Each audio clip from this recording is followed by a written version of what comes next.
ஏன் ராமர் பெயர் எழுதிய பிறகும் சில கற்கள் கடலில் மூழ்கியது தெரியுமா? ராவணனுக்கு ஸ்வர்ணமஸ்யா என்ற ஒரு மகள் இருந்தாள்.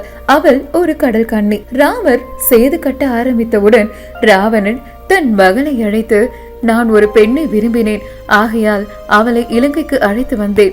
இதை அறிந்த அவளின் உறவினர்கள் என்னை வதைப்படுத்துவதற்காக கடலின் மீது பாலம் கட்ட ஆரம்பிக்கிறார்கள் என்று போய் உரைத்தான். தன் தந்தை கஷ்டப்படுவதை பார்த்து ஸ்வர்ணமஸ்யா ராம் சேதுவை நோக்கி விரைந்தாள். வானரங்கள் ராமர் பெயர் எழுதிய கற்களை கடலில் வீசி பாலம் எழுப்பிக் கொண்டிருந்தார்கள். சுக்ரீவரும் கற்களை வீசினர்.